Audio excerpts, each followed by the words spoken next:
lis principalement qu'en anglais. Depuis que j'ai débuté la lecture à mes 15 ans, je privilégie la lecture VO et mes lectures sur Goodreads en témoignent pas mal. Il y a quelques années, j'ai essayé de plus diversifier mes lectures, mais comme vous pouvez le voir, ça n'a pas été une super grande réussite. Donc dans ce vlog, je me suis donné le défi de lire 5 livres d'autrices françaises.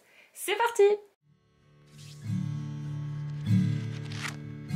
Drowning in the blue Nile, you sent me downtown lights. I hadn't heard it in a while, my boredom's bone deep. This cage was once just fine. Am I allowed to cry? I dream of cracking logs, throwing my life to the wolves. C'est un malaise les gars.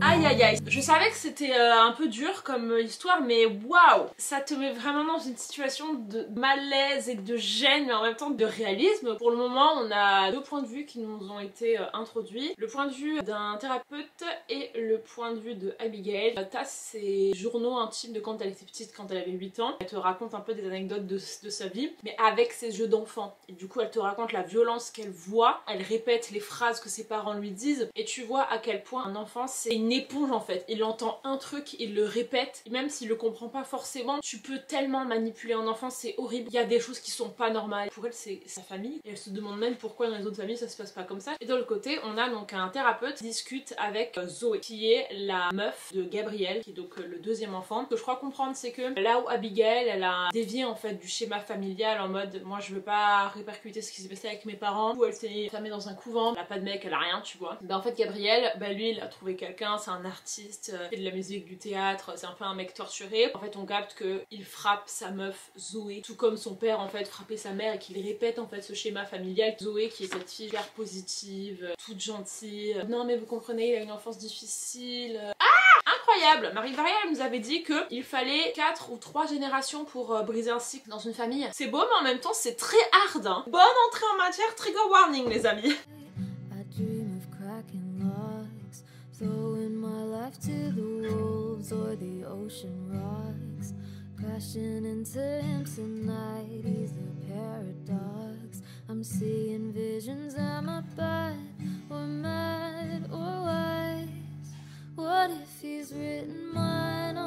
Objectif photo, last day of the flower.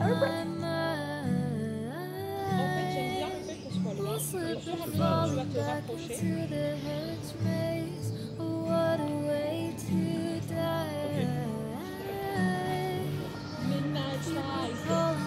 Je suis arrivée à la page 163 de la dernière allumette, je suis à la moitié à peu près. C'est horrible. Je crois que j'ai jamais lu un livre qui m'a mis dans un état de malaise à ce point. J'ai lu des trucs un peu horribles, mais après c'était en anglais. Et j'ai encore jamais lu de livre sur les violences conjugales du point de vue des enfants. Ça me bouleverse. Au fur et à mesure qu'on a des flashbacks de elle quand elle était petite, on comprend qu'en fait, son père battait sa mère, il voulait pas que ça se sache. Son père essayait un petit peu de faire passer ça comme quelque chose de normal. Sa mère ne disait rien non plus parce qu'elle était terrifiée à l'idée de perdre ses enfants ou de plus avoir d'argent. Gabriel, qui lui était un peu plus conscient de la situation, il devait avoir 10-12 ans alors qu'Abigail en avait 7. Lui en fait il essayait plus de s'interposer et tout ça, mais bon c'était pas non plus très concluant. Résultat, alors qu'ils sont adultes, ils sont tous les deux complètement traumatisés. Abigail elle a en fait des trous de mémoire. Que Marie elle nous avait dit, elle avait vécu ce truc de flash en fait où ton esprit pour se protéger efface des souvenirs. Et en gros elle décrit ça de la part d'Abigail. Elle sait même pas te dire en fait en fin de compte ce qui était vrai et ce qui était pas vrai. Elle a été forcée d'aller voir un thérapeute par l'école parce qu'à l'école elle faisait des trucs super bizarres. Elle faisait exprès de mentir au thérapeute parce que elle voulait pas en trahir entre guillemets son père parce que son père lui disait de pas le dire. Tu te rends compte qu'à 7 ans quand même la meuf elle est capable de se dire ok mon père il m'a dit de pas dire du coup je vais inventer des trucs. Et elle a inventé des tas de trucs à 7 ans à son thérapeute. Je trouve ça dingue. Et maintenant qu'elle est adulte en fait tout ça lui revient un petit peu par bribes et elle s'en veut un petit peu parce qu'elle a l'impression en ayant essayé de cacher le truc parce qu'elle pensait que c'était ça qu'il fallait faire pour protéger sa mère et son père, c'est ça qui a fait que ça a empiré. Sa mère est morte, on ne sait pas encore comment, je pense qu'on va l'apprendre au fur et à mesure. Et en gros il y a une phrase qui dit que 3/4 des enfants qui ont grandi dans des milieux violents deviennent soit victimes ou soit agresseurs ensuite dans leur vie. Et du coup Abigail et Gabriel ils se font le pacte qu'ils n'auront jamais d'enfants, comme ça ils ne pourront pas perpétuer en fait la violence. Le truc c'est que Gabriel, sans forcément qu'il l'ait voulu, il se retrouve en fait à devenir père. père, et on a le point de vue de sa meuf, et en fait on capte que sa meuf est victime de violence puisque Gabriel la frappe aussi alors qu'il s'était promis de jamais le faire. Je m'étais promis de jamais le faire et maintenant je le fais, du coup je m'en veux encore plus, du coup je te frappe encore plus parce que je m'en veux, et c'est un cercle vicieux en fait dans lequel on sort pas. Et la narration est assez déroutante, c'est beaucoup par flashback. Abigail, qui là pendant la première moitié du livre,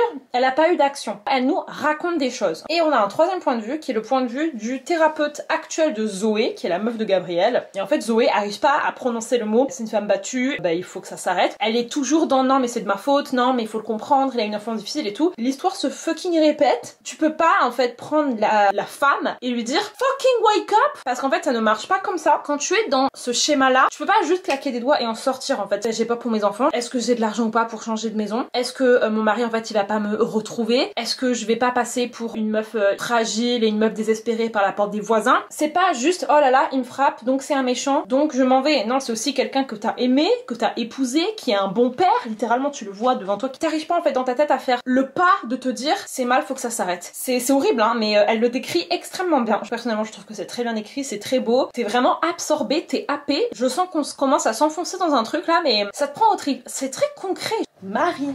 Keep these longings locked in lowercase inside a vault. Someone told me Marie Vareille. it's bad thoughts. Only your Non mais ça va pas. these fatal fantasies. Oh non, oh non, oh Take non. a breath, taking all of me. We've already done it in my head. If it's make believe, or does it feel like it's a vow? We'll both uphold somehow. What if he's written mine on my upper thigh, only in my mind? This problem at its source. It's fucking brilliant.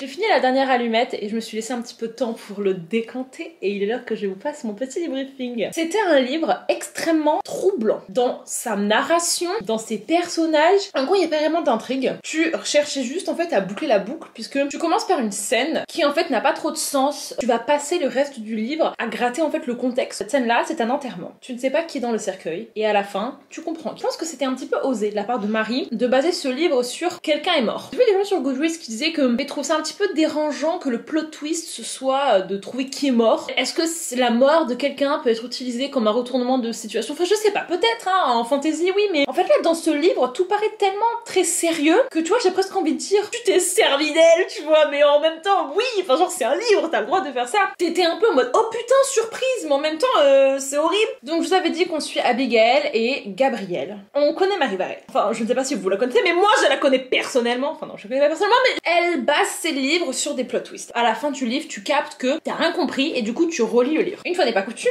elle l'a fait. J'avais un petit doute sur la fin, ce qui s'est révélé, j'étais pas du tout, mais pas du tout là. Et encore une fois, des gens sur Goodreads n'ont pas aimé en fait ce retournement de situation parce que pour le coup, celui-là m'a plus dérangé. Tu as un cabinet de thérapie dans lequel tu suis une meuf. Toi, tu crois que c'est quelqu'un durant tout le livre et en fait à la fin, tu captes qu'en fait c'est pas la personne que tu croyais. Et du coup, ça place aussi l'agresseur pas comme la personne que tu croyais. Et c'est un peu horrible parce que j'ai visualisé un mec comme un agresseur pendant la moitié du livre, alors que pas du tout. Et ça me dérange. Ça, pour le coup, ça m'a mis mal à l'aise. Qu'elle nous ait volontairement donné l'impression qu'un gars était un agresseur, mais en fait, c'est pas lui. C'est pour ça que j'ai pas mis 5 étoiles, parce que, je vais vous dire honnêtement, le plot twist n'a eu pas d'effet sur moi, à part...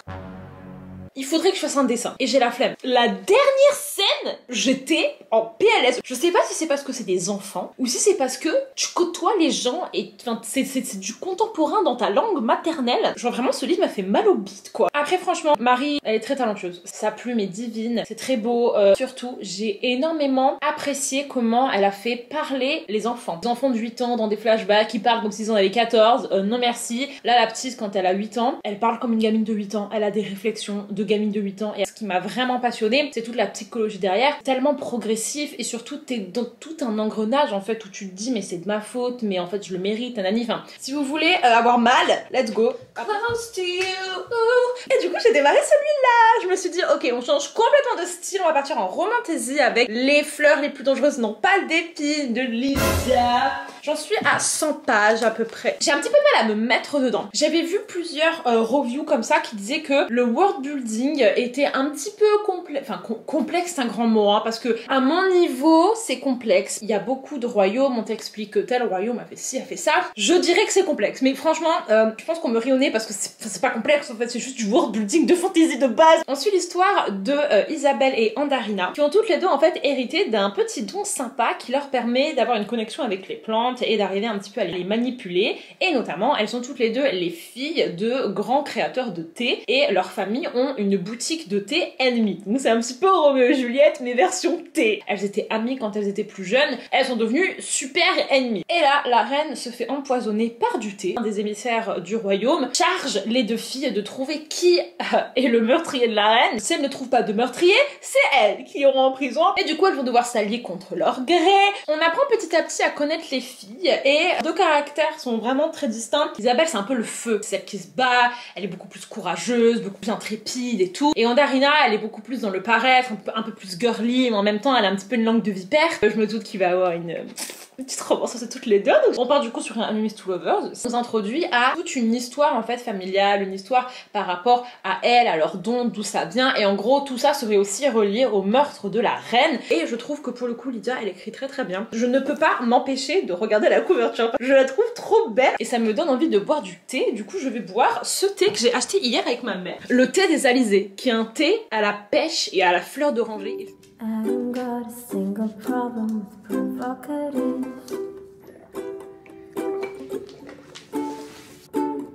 See the bodies how they burn, it's just a tellement violent. Elle s'envoie mais des pics, c'est si violent. Oh putain, oh non, oh non, oh non, oh non. Marqué sur ton billet si tu sais lire. Elle arrive pas, aïe aïe aïe, oh non, aïe aïe aïe. Eh, vous voyez, de donner des faiblesses comme ça à des meufs qui peuvent paraître hyper hautaines, et ben c'est bien. Ça leur met des petites fissures là dans leur personnage. I burn for you. In every life I'll be shining every dotted line. I burn for you. To be close to you. Pull the trigger on the gun I gave you when we met. I wanna be close to you. Break my heart and start a fire. You got me overnight. Je suis dans les dans la DA. Du coup, tu as choisi la ville de Varsovie parce que tu as une attache particulière à cette ville-là ou c'était Par hasard. par hasard? Ouais, non, vraiment. Mais c'est tout. J'ai pris. Mais en tout cas, tu peux en parler. En fait, il y a un challenge qui existe où on lit par équipe et le but c'est de lire un maximum de livres en 2 semaines. Et on s'est dit pourquoi pas faire ça en écrivant, motiver en fait pour faire un maximum de mots en 2 semaines. Ça fait 2 ans que Be mine for life. I'll be signing every dotted line. The idea for Dark Rise came when I was in Paris and I visited the Louvre Museum. You could be mine tonight. And she said to me, like, did you know this is from Frozen? And I was like, what's Frozen? She said, like, oh, it's busy. So I watched Frozen. I was like, oh no. To be close to you. Pull the trigger on the gun. Again. Mais j'ai l'impression qu'elles se font menacer de mort tous les chapitres. Est-ce que tu as mal au poumon? Ah, j'ai mal au poumon. Oh my god. Oh my god. Les fleurs les plus dangereuses n'ont pas d'épines. Ouh, le petit nom.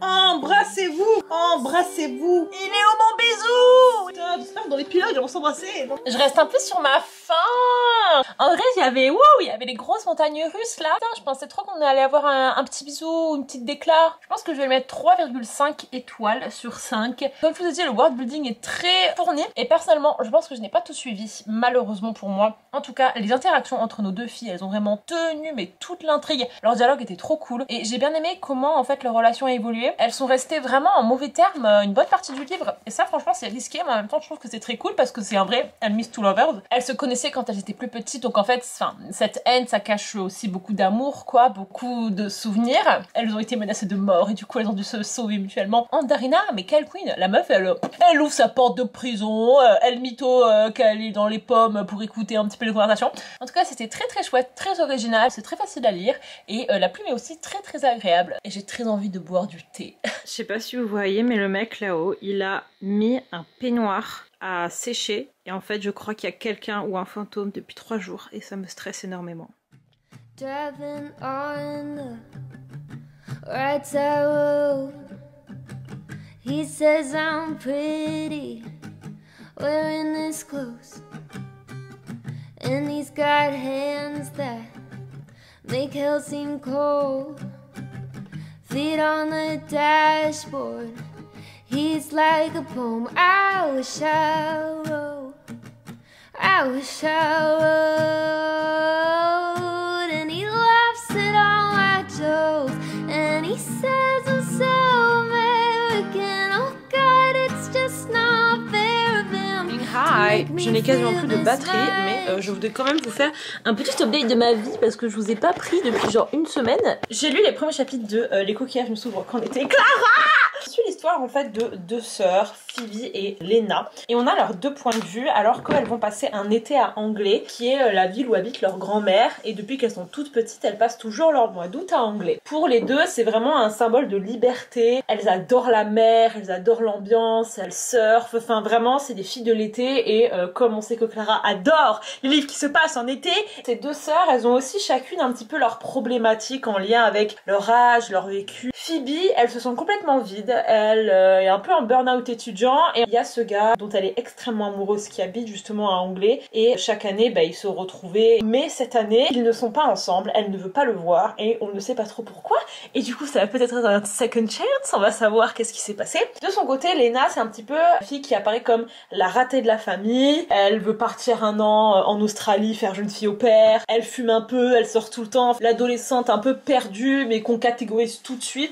Et en gros, elle, on va suivre en fait son histoire de découverte un petit peu d'elle-même et de sa sexualité, alors qu'elle rencontre Inaya, qui est une surfeuse très très swag. Donc ça va être un été extrêmement déterminant pour toutes les 2. Et c'est aussi 2 sœurs en fait qui sont en espèce de compétition par rapport à leur mère, qui est extrêmement judgmental, qui fait partie un petit peu de ces mères qui veulent le meilleur pour leur fille, mais qui en fait des fois sont un petit peu maladroites dans la manière dont elles le disent. Je sens que ça va extrêmement me toucher. Déjà j'ai commencé, j'ai fait oh my god, ça me fait trop penser à la bonne direction. Je sens que je vais chialer ma race. Ta plume est sensationnelle. Alright, alors la meilleure plume de ta life. C'est un peu étrange parce que vous savez quand c'est vos copines, des fois il y a un peu ce biais où tu lis mais tu lis avec ton regard d'ami. En fait ces livres-là je les ai jamais lus, je les découvre en fait, je les achète en librairie. Du coup j'ai pas du tout en fait cet aspect bêta lecture, cet aspect c'est ma copine et tout. Franchement je le lis mais un vrai livre tu vois. Et ça franchement c'est trop bien parce que c'est vrai que quand tu connais la personne, des fois t'as un petit peu du mal à prendre le recul de dire non mon avis sur ce livre n'est pas dépendant de la personne tu vois. Et là je vais avoir plusieurs théories. C'est que Phoebe en fait, elle était tellement triste, elle se sentait vide, elle savait pas quoi faire, en même temps elle veut pas décevoir sa famille, répondre à leur attente de je suis la fille parfaite et tout, mais en même temps elle se sent pas du tout comme la fille parfaite, elle n'est pas du tout aussi assurée qu'elle ne laisse le croire. Je pense qu'elle a eu ce truc où elle s'est dit il mérite mieux que moi, je vais lui faire du mal, vous voyez ce genre de truc où tu t'auto-sabotes. Et on a aussi un petit peu de backstory par rapport du coup à Lena, parle de sa meilleure amie qui s'appelle Alix et en fait on comprend qu'elle ne se parle plus, qu'elles sont engueulées. Ce que je pense aussi c'est qu'en fait elle est amoureuse d'Alix et que du coup il y a eu un peu une altercation au travers de cette fille là, Inaya. Elle va un petit peu arriver à faire la paix avec elle-même. Je sais que ce livre va me déchirée pour une phrase, une scène. Les deux filles arrivent à la maison, la première réaction de Lena c'est de tout de suite aller à une soirée plage. Et en gros à cette soirée plage il y a le garçon dont Phoebe est amoureuse et en fait Phoebe elle dit à Lena n'y va pas parce qu'en fait si t'y vas il va savoir qu'on est là, il va savoir que je suis là et je peux pas supporter ça, que potentiellement il vienne toquer à ma porte et qu'il me demande des comptes. Mais Lena elle dit mais non en fait genre moi il y a tous mes potes, je vais pas rester à la maison en fait, genre non je m'en fous, c'est ton problème quoi. Et Phoebe elle est en mode mais s'il te plaît, enfin genre je suis paralysée en fait. Et ça les gars je le connais et c'est horrible et je comprends en fait tellement Phoebe. Et après Phoebe elle lui dit si jamais il te demande si t'es là, tu lui dis que je suis pas là, genre tu mens. Et l'huile du soir ça va être de l'huile de calophylle.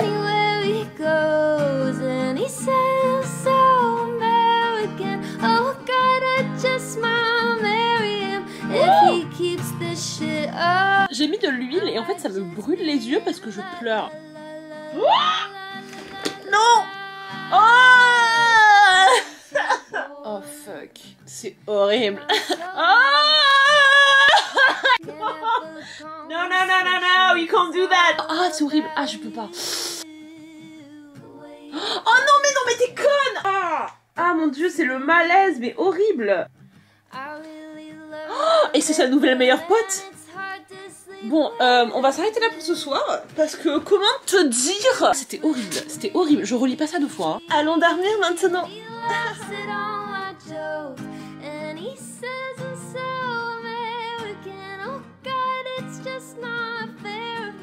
Il est 18h26, il est l'heure d'aller voir Olivia Rodrigo.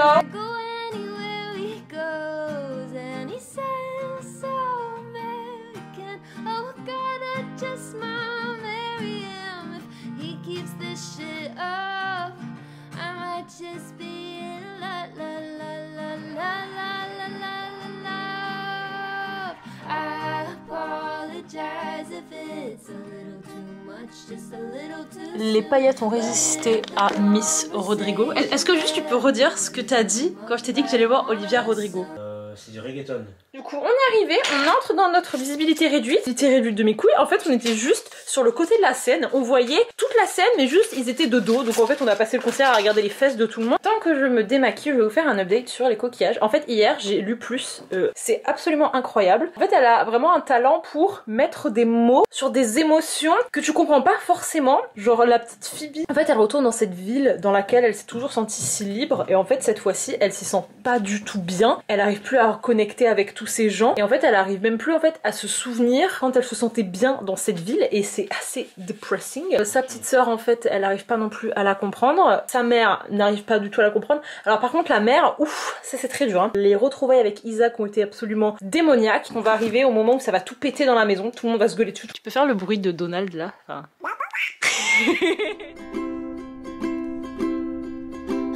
You to stay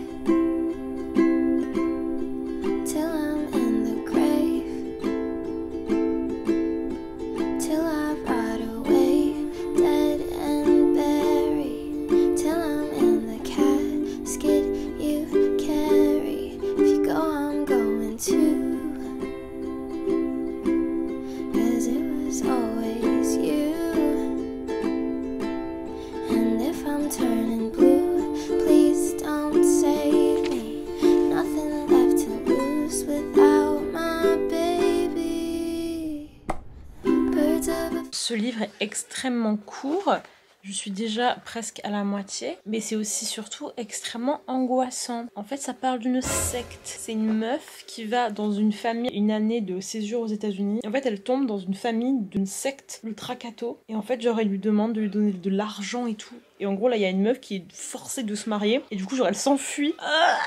J'ai un petit peu peur. Genre, c'est un petit peu glauque. Ça va très très vite. Il n'y a pas beaucoup de détails. On sort, on s'en va, on parle, on machin. Ouais, c'est très expéditif. Je suis pas sûre d'aimer. Je crois que c'est très angoissant et je crois que ça me fait peur, littéralement. Surtout la meuf, elle ne se rebelle pas. Autant, au tout début, elle veut pas trop froisser sa famille d'accueil. Et du coup, genre, elle peut leur mytho. Mais là, genre, ça fait 1 mois. Ils lui ont demandé de leur donner 1000 balles. Je commence quand même à avoir des doutes, non? Et la meuf ne dit rien du tout. Elle suit tout ce qu'on lui dit alors qu'elle a 24 piges. C'est une meuf normale. Tu vois, genre en arrivant elle était sur Insta et tout, enfin c'est comme moi quoi, genre non au bout d'un moment tu te... Enfin en fait je sais pas, est-ce que je me rebellerais, est-ce que j'aurais les couilles de me rebeller, putain est-ce qu'ils vont me tuer si jamais je me rebelle? 2 hours later. Vous vous rappelez de la meuf qui a tenté de s'enfuir? Elle est morte. La secte l'a assassinée. J'ai l'impression de lire les Hades Hangmen là. Notre personnage principal, Rose, commence à se dire qu'il y a peut-être un petit souci. Non, sure. Mais en vrai, ça me stresse. Et je suis sûre qu'à la fin, ils vont dire: ah mais tu ne rentres pas, tu es dans la secte, tu ne peux pas partir. Et elle va dire: non mais les gars, waouh. En fait, elle le prend pas au sérieux, mais c'est très sérieux ce qui se passe. Et surtout, elle est complètement in love de Maxine. Elle ne pense qu'à ça. Elle s'en bat les couilles qu'elle est dans une secte. Elle, la seule chose à laquelle elle pense, c'est Maxine. Et ça, pour le coup, je trouve que c'est un petit peu abusé. C'est un petit peu trop insta-love. Je dois finir. Genre là, il faut que je sache qu'elle rentre chez elle, la meuf. Franchement, il y a des petits extraits où il explique comment il a réussi à récupérer les gens. Et ça fait peur. Parce que je sais que ça existe, en fait. C'est que ça existe. Les gens qui exploitent comme ça la solitude et le malheur des gens. MDR, elles ont fait un tableau récapitulatif des suspects. Ah, c'est Père Anthony. Alors moi je mise sur le pasteur. Hein. 2 hours later. What is worse than rape? A child. Oh. Non mais ça va pas. Il est trop tard là, genre il est 22h50 là. Ah je vous jure ça me répugne. Putain mais tu vois pas que le pasteur il commence à l'abuser sexuellement là. Le mec est en train de passer ses mains sur ses cuisses. Non moi j'ai pas signé pour ça, moi j'ai pas signé pour être traumatisée. Oh non mais non. Frérot, y a pas de trigger warning là. Je suis pas bien là. Genre y a une scène de viol au calme en fait. Bah oui, je suis bien d'accord, mais c'est quand tu te barres en fait. Et ça te suffit pas. Tu viens de te faire violer dans une salle de bain et ça ne te suffit pas. Tu vas rester là. T'en parles à personne, putain. Tu te dis, oh, je veux bien que ce soit de la dénonciation. Je suis tout à fait d'accord avec ça. Clairement, il y a des choses comme ça qui se passent dans la vraie vie, j'en suis consciente. Mais en fait, genre tu nous mets un trigger warning. Même sans ça, en fait, quand c'est des histoires de secte, d'abus moraux comme ça et d'exploitation, enfin, tu mets un trigger warning. Tu veux pas dire à tes parents, putain, mais tu dis rien à personne. Genre, where are the consequences? La meuf reprend sa vie comme si de rien n'était. Mais c'est une fucking blague, sa meuf l'accuse de faire exprès. Ça n'a aucun sens. Je le finis, mais vraiment pour la science, hein. J'ai terminé, j'ai pas compris. Les 50 premiers pourcents, ça tenait la route. On était sur une meuf qui va faire un an d'échange aux États-Unis et en fait, elle se retrouve dans une secte. Le style d'écriture est hyper détaché, c'est très expéditif comme je vous ai dit. En soi, pourquoi pas? Ça ne m'aurait pas gêné si jamais il n'y avait pas une fucking scène de viol en plein milieu du livre qui n'a aucun impact. Elle ne le dit à personne. Le lendemain, elle continue sa vie comme si de rien n'était. Ne panique pas. Elle n'est pas en mode mais faut que je rentre chez moi, ces gens sont complètement fous. Non, elle est en mode putain, faut vraiment que je continue à faire mon enquête. Faut que j'aille revoir le père Anthony pour essayer de lui poser des questions. Il t'a violé la veille. Et toi, tu vas le voir en mode et au fait, père Anthony, nanana. Je suis pas du tout à l'aise avec cette idée en fait. Je peux concevoir que c'est réaliste, hein. Évidemment, on sait que dans les sectes, il se passe des choses absolument dégueulasses. Mais là, j'ai juste envie de me dire mais why? Genre pourquoi t'as foutu ça au milieu si jamais ça allait avoir aucun impact? Genre c'est pas une scène random, tu vois. Elle ne jure que par sa meuf. Elle est faite violer et elle ne veut pas quitter la secte parce qu'il y a sa meuf dedans. Elle aurait été complètement mindfuck par la secte. Non mais en fait Dieu existe. Ok, mais là elle est pas mindfuck. Elle est en mode putain faut vraiment que je trouve pourquoi est-ce que père Anthony il a tué l'autre. Putain c'est vraiment une secte de merde et tout. Donc comment tu peux être en même temps hyper consciente que tu es dans une secte et que tout le monde est mindfucké et en même temps n'avoir aucun problème à rester? Je sais pas en fait. Je voudrais bien savoir où ça sort en fait, tu vois. Parce que si ça se trouve c'est une histoire vraie. J'ai ton premier roman. Mais que quelqu'un...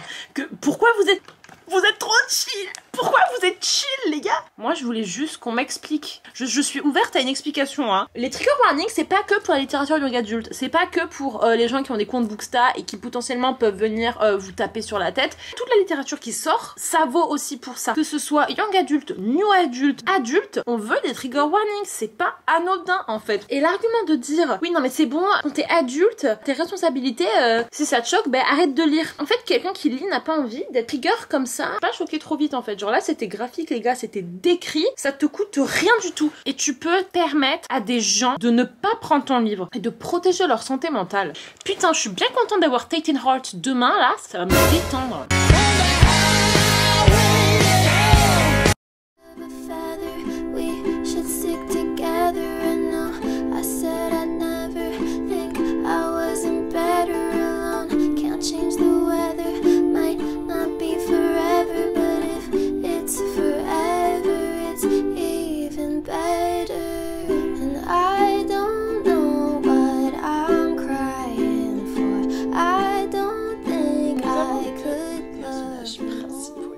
Chester, qui est le chanteur d'un groupe de rock, qui est le cliché musicien torturé, qui fume, qui boit, qui baisse plein de meufs. Il me fait un peu penser à genre Matty Healy.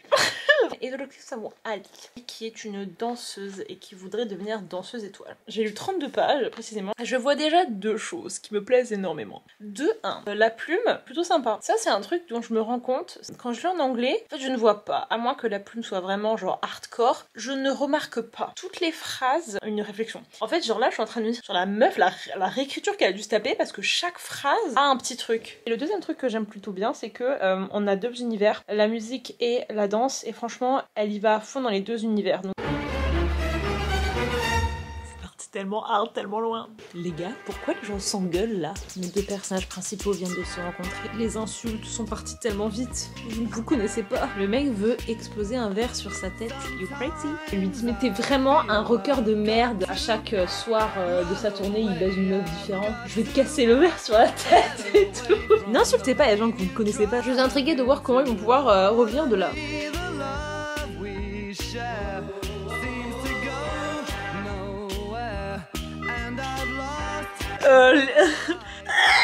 Non mais vous lisez quoi en fait? Je pensais pas que ça existait des mecs qui avaient autant de problèmes dans leur vie pour faire des trucs comme ça. Genre, le mec... Non mais non, je peux pas vous dire parce que c'est beaucoup trop graphique. C'est illégal.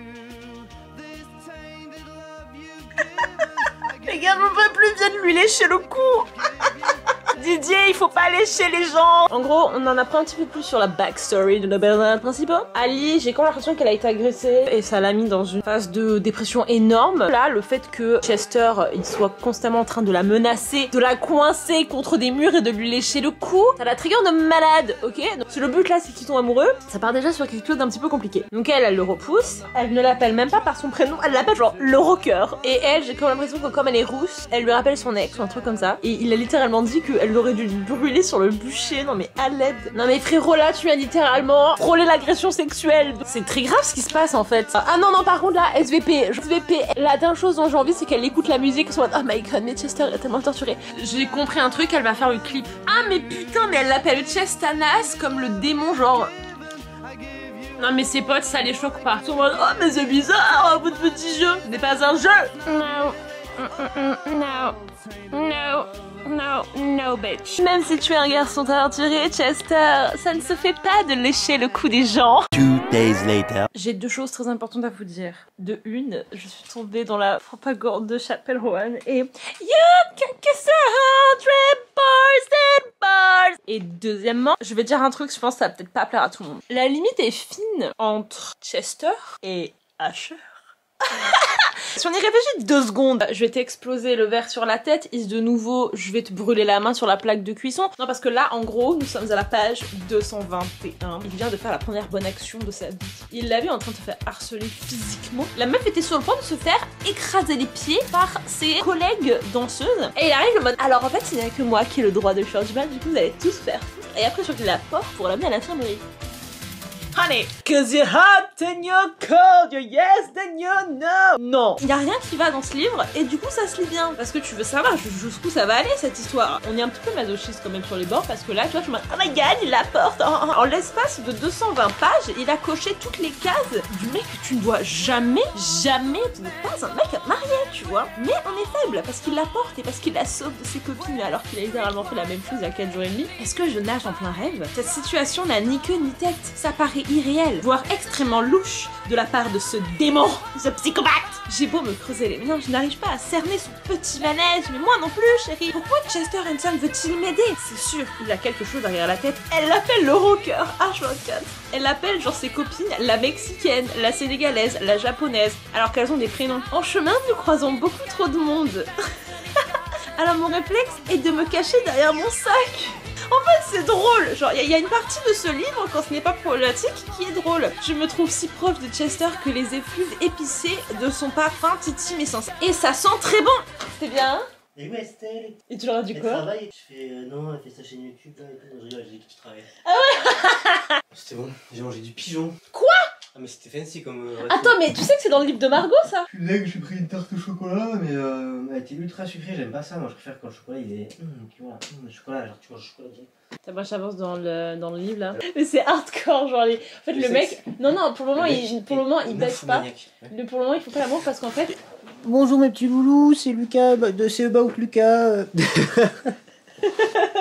Elle lui rappelle son ex et du coup il fait tout pour la faire chier. Pas qu'il la frappe mais il lui dit va me chercher un café et genre il la dernière fois il l'a chopé. Mais c'est quoi ce livre? Dis donc, mais il l'a chopé par les cheveux, il a fait ouah la vie de ma mère, t'es vraiment qu'une grosse pute. Attends, mais enfin Estelle, ça ne serait pas un livre dérangé de dark romance tout ça? Mais tu en penses quoi de la dark romance, toi, Estelle? Est-ce que tu trouves que c'est un art déviant? Ça dépend comment c'est écrit. Ils sont en train de s'embrasser. C'est un hate kiss, elle est en train de le taper. Mes fonctions cérébrales se rompent et je plonge dans un état végétatif qui m'empêche d'être pleinement clairvoyante sur ce qui est en train de se produire. Donc la meuf se met à chialer parce qu'en fait elle est complètement figée. Relax. Donc il s'écarte parce qu'il sent qu'elle pleure. Il récite une chanson. Je comprends très vite qu'il me récite les paroles de I Lost My Mind en français. Non, jure. Le mec vient de t'embrasser contre ton gré pendant genre une demi-heure et toi la seule chose à laquelle tu penses c'est les paroles de la chanson. Mais quelle lutte intérieure mène-t-il pour être à ce point sur la dérive? On en a rien à foutre, ok? Il devrait être en prison. C'est la première fois que je ressens un truc pareil.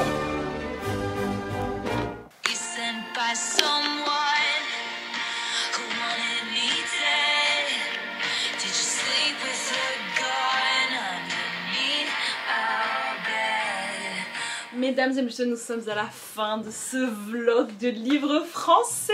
Et ce que j'ai bien aimé aussi dans ce vlog, c'est que vraiment il y a eu absolument de tout. Bon, je pense que j'ai pas besoin de vous faire un dessin. Celui que j'ai préféré, c'est Le coquillage ne s'ouvre qu'en été. C'est vraiment le meilleur qu'elle a écrit à mes yeux pour le moment. Je lui ai mis 5 étoiles. Ensuite, je suis un petit peu dans une hésitation parce que je sais pas comment classer ces deux-là parce que ça n'a absolument rien à voir. La dernière allumette, j'ai eu quelques...